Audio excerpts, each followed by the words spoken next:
It's a complicated issue as to why we do books. And I think we do books mainly to relieve ourselves of something. One of the creative urge and the excitement of producing, or writing, or illustrating a book. And on the very most obvious and conscious level, to produce ethical and moral works that we approve of ourselves, so that since we do know children and grown-ups and even middle-aged people, like college kids, are going to read this stuff, that it ought to be good. It ought to be tangible, and it ought to be of the finest truth you're capable of.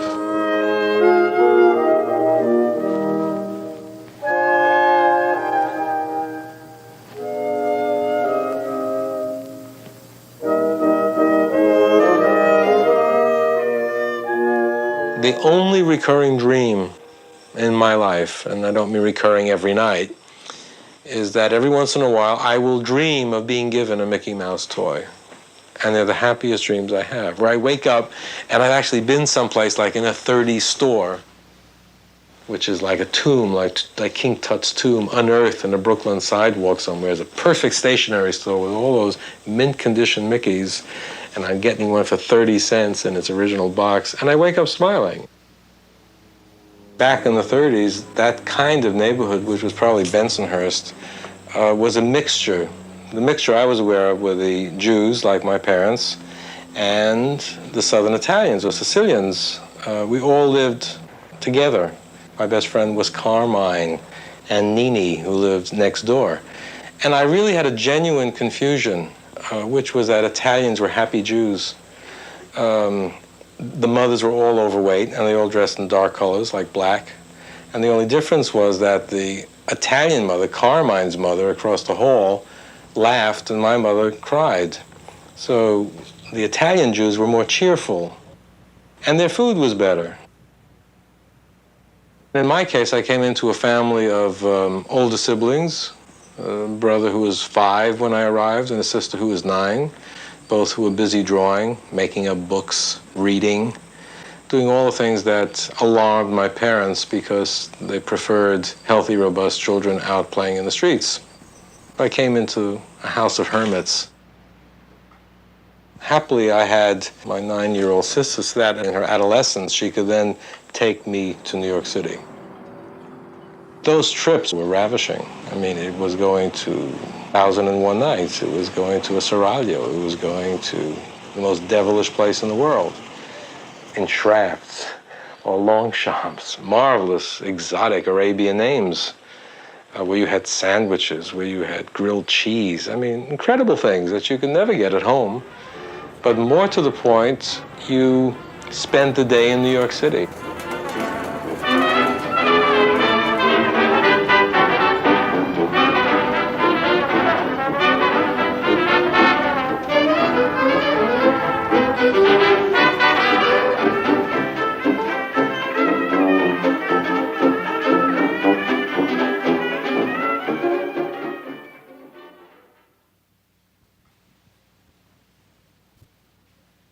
I think being Jewish became significant only in very early adolescence when the war broke out, when I was 13, and actually on the day of my bar mitzvah, which was in June 41. And on the morning of that day, a telegram arrived telling my father that most of his family was dead. There was an agency in New York that sought out Jewish families and tried to trace what was happening in Europe. And the cable arrived on that very morning, and my father collapsed. And of course, all I could see was that my big day was being ruined, and that the years previous to that had been what I call those terrible dead Jew years, where the family was in constant mourning, where that's all one ever heard of, and then being Jewish became a whole different thing. It was paralyzing because I remember we had to get my father, who was in a nearly comatose state, to the synagogue. He went through the whole ceremony, but he wasn't there, actually.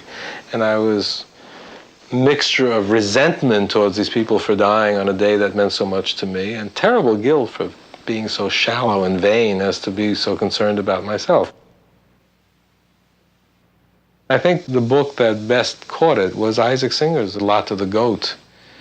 And my pictures in that book were a present to my parents because all the characters in it I drew from photographs of these dead relatives. My father's brothers and sisters and my mother's brothers and sisters who never got to this country, who never got out alive, and I made them the characters in Isaac's story. So that the pictures became an homage to these people who had no life at all and were purposelessly killed, and also as a gift to my parents to revive them in some way. And in a kind of sentimental way, of course, that is what art is on one level, is that you can revive the dead. You can regenerate them in some way and use them in some way.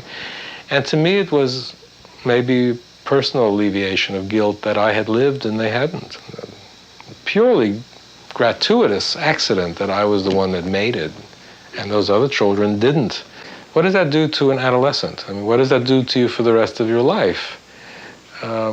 It is very hard for me to think of the war. Very hard for me to think of the war because it blurs out everything. Everything he sees in childhood is through that light of being an outsider, a little boy growing up in Brooklyn. It was a kind of a ghetto, not in that he was ghettoized, but it was a Jewish community where he lived that was separate from the world at large. New York City was the big wide world, the big windowed world that Maurice went into. Brooklyn was something quite different. It was a separate existence, and childhood is separate from adulthood. Maurice's childhood was a very separate one from the general American experience, and I think his deep perception of that childhood, his feeling of being in some way an outsider, is what informs it, is what gives it its very special quality. I was not obsessed or goal-oriented that I would become a book illustrator at a certain age or do this or that. I really wanted mostly to work, mostly to earn money, mostly to live on my own and away from my family. That was very critical. So I took any job I could get, packing books for the New York Post. I worked on Pearl Street in a display house where I met my first friends, and some of them have remained my first and best. Then finally the big job at FAO Schwarz, which combined display and windows and meeting people who were interested in books like Frances Christie, who's a permanent friend, and she ran the book department then, who cared that you weren't doing yet what you wanted to do, which was illustrating books, which came soon enough anyway. I met Ursula Nordstrom, the biggest and best of them all, who came up to Schwarz, who saw my work, who liked it, and she just took me up. I mean, she just took me up and gave me books to do, and I messed up a lot of the books she gave me, but there wasn't then the worry of doing books for money or doing books even for career. It was doing books like an apprenticeship for fun. I think from the very beginning, I have had a passion for words. And the first books I did since I was the illustrator to other people's words was to embellish those words, make those words look better. Then when you get into the business of picture books where words and language fuse in a way that they don't in ordinary illustrated books, then they both become extremely important. And then language and pictures take on a terrific, new, meaningful quality, a new essence altogether. And it's a true fusion. And so that when the trilogy, like Wild Things, Night Kitchen, and Outside Over There came along, I was putting to use lessons I'd learned through over 20 years of experience of illustrating other people's books and my own stories previous to that, but how to make that fusion complete, how to make it almost seamless so that you don't see where the words end and the picture begins and vice versa. There's a complete joining where you don't see the joints. Well, The Wild Things was the big challenge in terms of it was going to be my first picture book. And I was very feeling imperiled about doing this book because full color book, picture book form. I love the picture book form, but I hadn't done it yet. I'd illustrated other people's picture books, but I hadn't done my own. So it had to be a significant work, and only that it had to come thoroughly out of myself. I mean, it had to be a subject that was passionately close to my heart. So what was passionately close to my heart was a kid, and a kid doing something, and whatever that something was what the book was going to be about. It was called Where the Wild Horses Are for a very long time until I discovered, horrifyingly, that I couldn't draw horses. So I had to change the title. I changed the title various times to things that I could draw, and finally the best thing was things, because that could be anything. And so my drawing ability wouldn't be challenged by anybody. And then what did the things look like? Well, I went back into my head as to who were monsters in my life. Well, they were all my uncles and aunts. Bloodshot eyes and big, huge noses and bad teeth. And they would grab you by the cheek and pummel you and say all the conventional, banal things adults say, like how cute you are and you look so good we could eat you up. And knowing them, they probably could and would. The real problem in that book was the writing of the book and how difficult the writing of the book was. Why would a child turn a page? A child isn't polite. I mean, adults will conscientiously read a book they dislike because they feel they should. Children don't feel any such compulsion. If they hate the first 2 pages, swammo against the wall, that's the end of the book. They don't care if it's won 18 Caldecott Awards, right? Okay, so you've got to catch them. You've got to catch them in a kind of rhythmic pattern, in a kind of syncopation that makes them turn that page. The night Max wore his wolf sword, and it builds, and you trap them. I mean, they can't get out of the book. That's the point of it.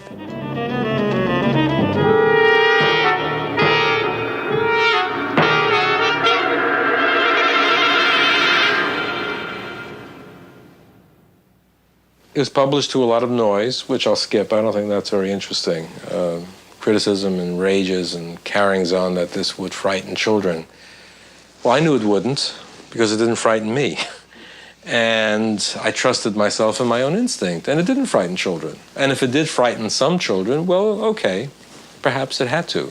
Perhaps, I mean, why would any one book be good for all children? That's silly. I mean, no grown-up book is good for all people, so we mustn't assume that even a book that wins the Caldecott is appropriate for every child reading it. Then after Wild Things, the next picture book, In the Night Kitchen, was 1970.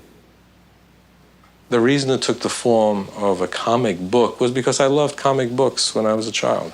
I didn't have children's books. I didn't even know there were children's books until I went to school, and we had to sit in the auditorium and hear Pinocchio read to us and Winnie the Pooh read to us. I hated them because I didn't like my teachers and I didn't like being told stories where I had to have my hands clasped in my lap. Anyway, Night Kitchen was going to be a comic book, and that was that.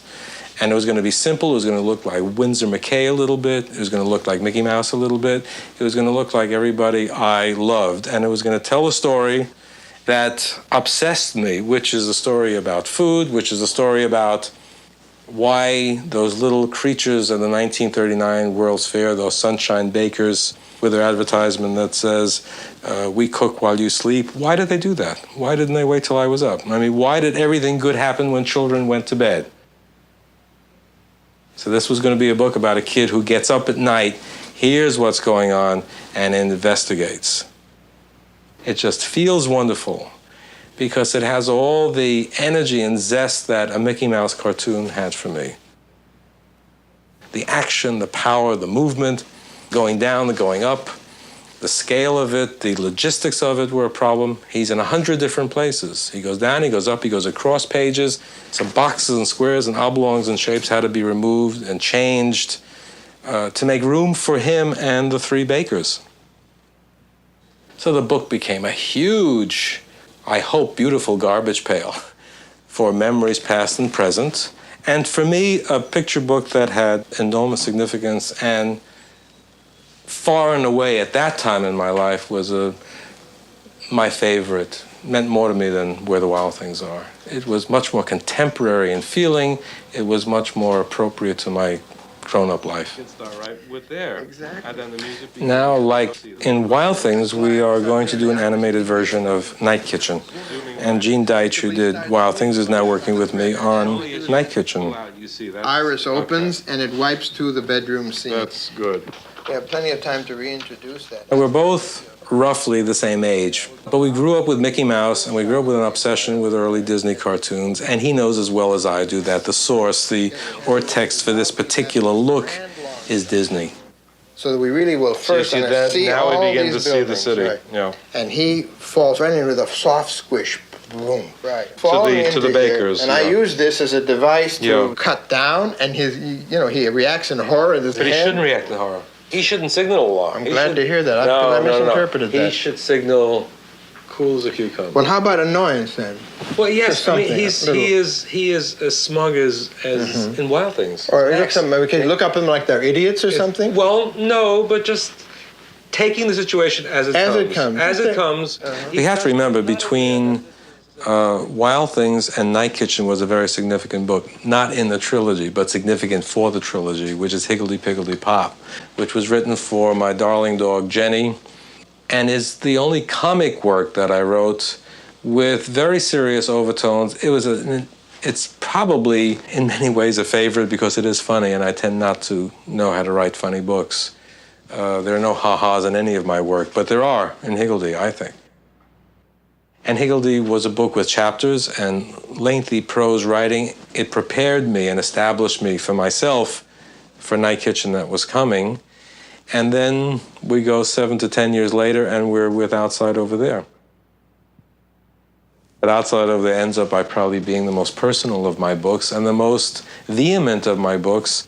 But I'm doing the same thing I did in all my books, which is stuffing in all the things that are significant to me in my life. All the things that happen to me have to get into my work.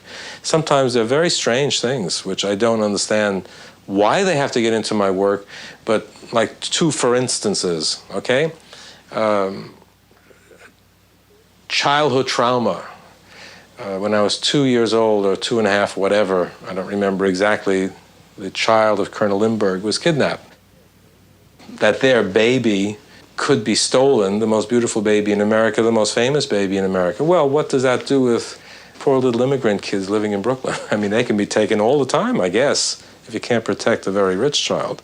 So how do you take care of a very poor child? I wasn't smart enough, nor in fact was my father, to stop and think that nobody wanted a poor child. So there's my father protecting us after the Lindbergh kidnapping, sleeping in our room. I remember that.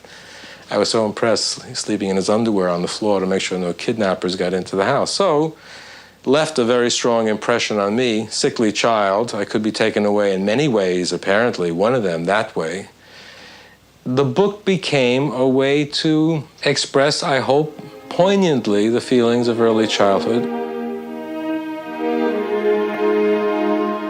about loss,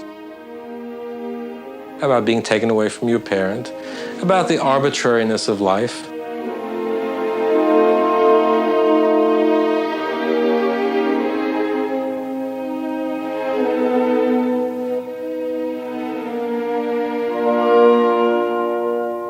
My subject really, of course, is childhood. And I have only this one theme: how do children get through a normal 24-hour period? With misinformation, sometimes with the correct information, mostly with the wrong information, and mostly having to use their own guts and brains and invention to get through a time period. With very few exceptions, most kids have to make up logic or make up reasons for things in life. Sometimes parents tell them, more often parents don't, for the best of reasons, to protect them from what they think are too frightening to whatever. Kids have to make it up. And I think that's what interests me enormously. How do kids make it up? What do they make up? What does Ida do in Outside Over There when she, for a moment, is furious at being stuck with a baby child, with a sibling? She has to do something she feels some mother ought to be doing. She goes into fantasy. It's a way of getting out of an awkward moment. Because most children think anger, rage, depression they're novel experiences. As adults, we're quite used to them. But when they're brand new, what do they feel like? And what do you do with them when you get them? And what do you do with them when you don't know they're really normal and typical of everyday life? You do something with them. You invent something around them to support yourself while you're going through it. This is what is so miraculous about children, and the healthy instinct that preserves their sanity, that they make something logical out of a moment of illogical emotion. So when I'm doing a book, what I'm mostly interested in is I am caught up in the emotion of the hero or the heroine, and I'm living through that moment. I have the same anxiety attack that Max has precisely when he has it. So what he does is, of course, what I do. I mean, it's my invention after all.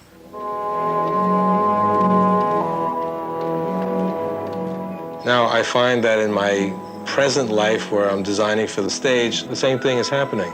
I have to find myself somewhere in that. I have to find some point of identification in order to live inside the work.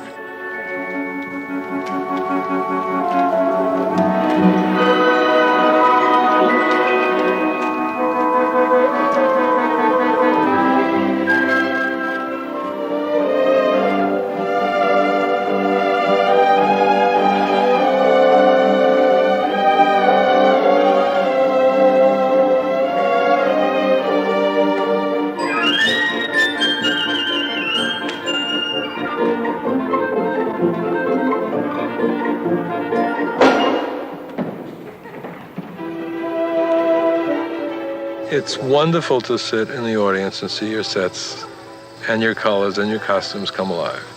It's wonderful to hear the audience murmuring, if God willing they do, with pleasure. And when they applaud a set, you know, it's as after 30 years of postponed gratification. When you're doing books, you do a book all by yourself in your nice little country house and you send it out and it's printed and you can hear a pin drop.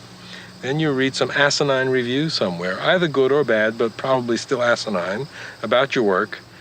And then letters come maybe 6 months later and your sister calls up and says Mazel Tov or whatever. But that's about it. You've got to be self-supportive and know that you've done what you wanted to do. How different.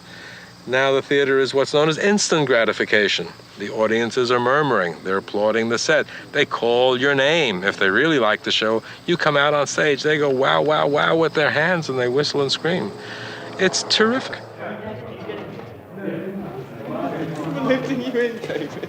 I know, I didn't think about it. I always forget. To have taken that famous, wonderful Yiddish word, the mishigasas of early life, turn them into perhaps art.